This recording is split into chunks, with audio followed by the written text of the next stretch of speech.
کہ हमने देखा कि कल जज साहब जो हैं वो स्पेशल रिमांड देने के लिए तशरीफ ले आए और आज जैसा कि पूरे हफ्ते से हम चिल्ला रहे हैं कि ये देखें बदनीति किस तरह से है कि वफाकी हुकूमत एक नोटिफिकेशन करती है, उसके अंदर मेंशन ही नहीं है कि अगर ये जज अवेलेबल नहीं होंगे तो उनके ड्यूटी जज होंगे। पाकिस्तान की हिस्ट्री में हमने अपनी वकालत की हिस्ट्री में कभी ऐसा नहीं देखा कि एक अदालत मौजूद ना हो तो मुतबादल के तौर पर कोई ड्यूटी जज अवेलेबल ना हो।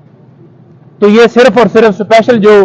ट्रीट किया जा रहा है इमरान खान साहब के साथ किया जा रहा है, ये हिस्ट्री सिर्फ उनके साथ बनाई जा रही है। इंसाफ का ये कत्ल है कि किसी बंदे को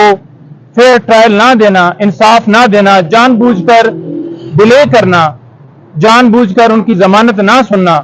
और खान साहब को एक झूठे मुकदमे के अंदर, जैसे आपको पता है कि गिरफ्तार किया गया और फिर जिस तरह से उनका रिमांड वो लिया गया जो कि पूरी कौम के सामने है, जिसमें कोई कानूनी तरीकाकार फॉलो नहीं किया गया। हम इन शॉर्ट करूंगा, सुप्रीम कोर्ट से सदा करते हैं कि जाते जाते मौजूद चीफ जस्टिस साहब इसके ऊपर जो हमारी दरखास्त वहां पर पेंडिंग है उसके ऊपर समाअत करें और ये जो गिरफ्तारी बेसिकली तोशाखाना केस के अंदर हुई वहां से लेकर उसके बाद साइफर और ये जो सारा मामला है इसके ऊपर खान साहब को फौरन प्रोडक्शन के ऑर्डर करते हुए उनको प्रोड्यूस किया जाए सुप्रीम कोर्ट में और तमाम ऑर्डर्स गैर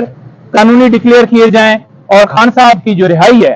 वो यकीनी बनाई जाए, क्योंकि ये तमाम मुकदमात सियासी बुनियादों के ऊपर बनाए गए हैं। तमाम मुकदमात में हर रोज खान साहब की बिल इसी बुनियाद के ऊपर कंफर्म होती हैं कि कोई एविडेंस, कोई शवाहिद नहीं मिले।